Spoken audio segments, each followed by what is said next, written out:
As of recording this video, I have played roughly 12 hours of Destiny's new expansion, Warmind. It was released last week, and since then I have completed the vast majority of content brought with it. In under 2 hours, I completed its story, and over the remaining 10 or so hours I played, I went through nearly its entire in-game content. I successfully collected 45 of 45 memory fragments, which were harder to find than a snake in Ireland, but I got some okay stuff for it. I also breezed through much of the side quests the game offered, and those I didn't are either locked behind release dates for the content to be available to people, or require significantly more time than I'm willing to give this ass taint of a game.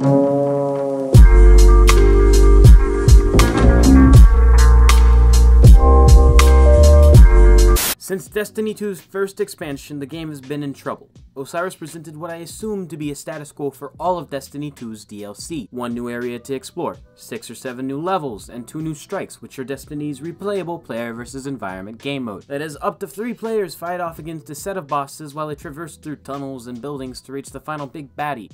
Not a bad amount of content, but after you do all that, the game returns to how it was originally, just with an Egyptian spin to it. Nothing really felt different or special about buying the DLC other than having access to these new versions. Basically, they were just a souped up version of what I could do before. Kill stuff, weekly challenges, get those rewards, infuse to your fanciest clothing, and repeat until you got the fanciest trench coat, pants, or helmet in the whole city. Curse of Osiris was disappointing, but it felt like it was worth $20 since it did have a fair amount of story content, new gear, and a new area to explore, even if it was smaller than an Alcatraz prison cell and left me doing the same things I'd been doing for the month before. I was happy, real happy with the Osiris DLC for about a week exactly, and then my boredom and disappointment set in.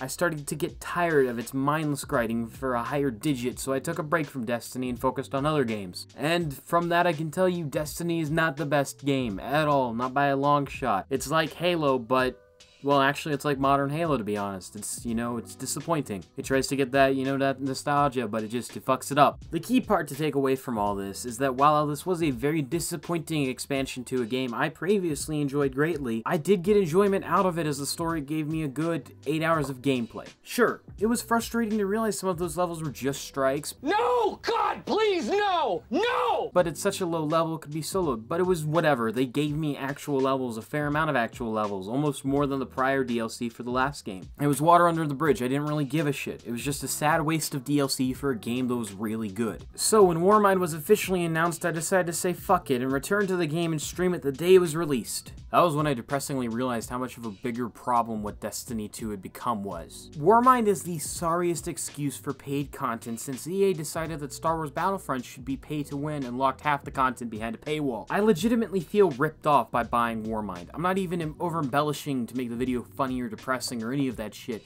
This stuff is worse than getting your dick kicked by a fucking kangaroo. Frankly, I prefer the dick punch in all honesty. Fucking punch me, kangaroo. I'll take it. Just take the game away from me. Give me my money back. As I downloaded Warmind, I noticed it said only 6 gigabytes of content. I figured they found some way to make it fit smaller, since I didn't recall the last being so tiny compared to the game itself. I was wrong as hell. The campaign for the Warmind DLC, which is a major thing advertised with it, is 3 fucking levels. And what's even more frustrating is it pulls the same shit as Osiris. The only difference is, instead of adding on to it, it just takes a strike, changes all of the dialogue in it, and passes it off as an actual level. It's completely unconnected from the rest of the story. Frankly, the story for the Warmind is like the original game. It's just not fucking there. What really got to me, though, is that when I rewatched my stream to make this video and take the footage from it, I realized at one point I remarked, wow, I'm disappointed in the length of the story, but hey, you know what? At least I still have 2 more strikes to play. Fucking wrong. There is not 2 more strikes.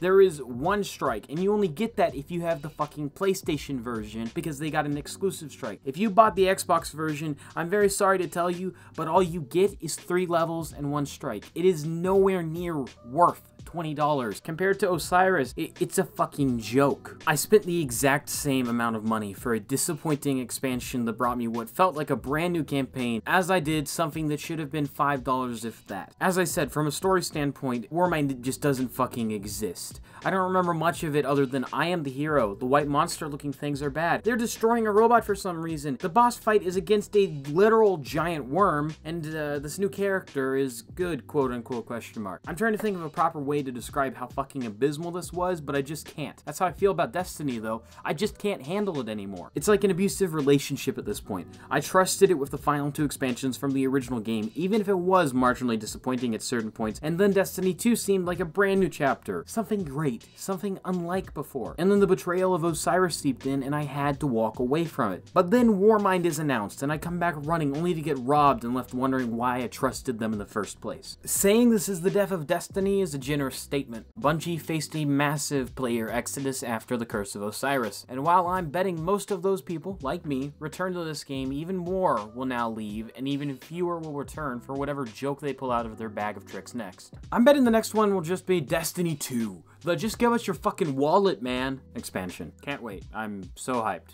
Please bring it to me, Bungie. I really, really want it. Destiny has excellent gunplay, and it's the reason it's kept an audience for so long. Getting a kill in this game is incredibly satisfying, the most satisfying of any game I've ever played, and the weapon variation allows for practically any loadout style you'd like. Destiny 2 in particular built upon the last and succeeded in presenting a roster of weapons even better than the last game. It's very, very fun to play. Destiny's second biggest tool at its disposal is the world it has created. Character development may not exist in Destiny's universe, but the voice acting and world designs are captivating. Even if the former is the level of continuity as The Simpsons do each season, the reworks in Warmind are the only really good thing about it, since it fixes everything that they fucked up months ago, albeit months too late. And as I'll say later, this really isn't a good part of it at all. It's actually one of the worst parts, because there's a little special something about how it connects to Warmind. All in all, it's a beautiful game, it's a fun game, but Destiny has never really been a great game. It's been a good game, and at its high points it was incredibly fun, but it has always been plagued with poor choices more so than good ones. I think most people who play this game have this fantasy way of viewing it, which I used to share, that it's this next level, that it's the best FPS, but as much as I'd like to hope it'll get better, I can't. Unless Bungie can pull together something competent and brand fucking new before the end of the year, I think this is not only the last Destiny game in the franchise, but also the last game Bungie may ever make. It's kind of like Bethesda re-releasing Skyrim constantly just so people can play it on a fucking spoon. It's too little content far too often. I know this may be frustrating to hear, but trust me, I love this game just as much as you, if not more. It has been my favorite game for years. But in all honesty, Destiny was a sinking ship from the very beginning. And while Destiny 2 is fun in spurts, it's not worth the $100 it now costs for new players to play this game to its full extent. I personally think tremendous effort is put into each expansion, but I also think the reason Warmind has so little content was entirely the fault of executives at Bungie, because I don't see how any game developer could honestly think 3 levels, 1 strike, and a new planet equal $20. Hell, the last expansion for the first game only had 5 levels and 1 strike, but it presented it far better and had far more in-game content than this game does. And it was great, and furthermore, the final update for the game, which was massive, and there was one right before it that was also a massive update, both of them were free. They did not charge money for what this is. This is basically the same as the April update, as I believe it was dubbed, where it added a whole host of new content and acted basically as a very, very small expansion for no cost to anyone. I didn't feel one bit like I was cheated out of my money. I didn't feel like my love for what Bungie has done was taken advantage of. Not one bit. I'm trying to imagine how this conversation went down for how Warmind became what Warmind eventually became. This pathetic excuse for paid content. Hey, so people didn't like the last one. Should we focus more on the story this time? No, fuck that. Just do 3 levels and sell it for the same price. But that makes no sense. Do it! And as I said, there's this tiny little problem with the only good part about Warmind. Technically speaking, despite them being released on the same day, patches and game changes are for all players, regardless of if you pay for this DLC or not. So, if you want to exclude that they were released on the same day as being that they have a connection, and you just want to take it at face value, which is what I'm doing here, all of this stuff is 100% worse. You didn't pay for any of the new balancing features that actually made Warmind feel worthwhile. You just got duped into spending money on something that at this point might be worse than spending $25 on a Fortnite skin. Oh god, no, never mind, that's too harsh. I don't mean that. That's just too far. I'm so sorry. Please forgive me. I shouldn't say things like that on this Christian channel. Destiny is a lovely concept, but this game is torn apart more than a loaf of bread at a Christian sermon, and the pieces are then thrown randomly around to see what sticks and makes it into the actual game.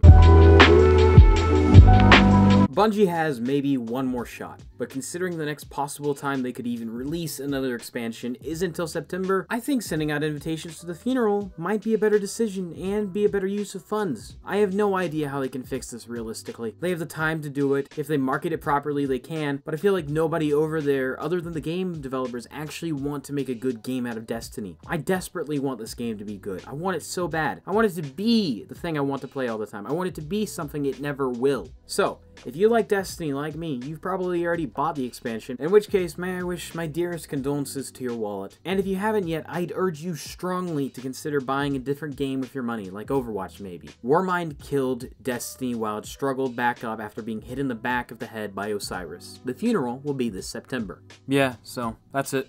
Thanks for watching, and if you like this video, make sure to leave a like, comment what you thought and what stuff you'd like to see me talk about next. Make sure to subscribe to see more content like this in the future, and hit the bell icon to turn on notifications. And if you want to see how I've rated and ranked all the movies I've seen this year, check out my IMDb list. Link in the description below, and as always, I'll see you in the next video. If you'd like to have your art featured in a video, draw me or one of my wondrous characters, such as the majestic Chad the Sad, and tweet it at Tahukan TV on Twitter. Huge thank you to Patreon supporters Anonymous and Matt Porter. I really appreciate it.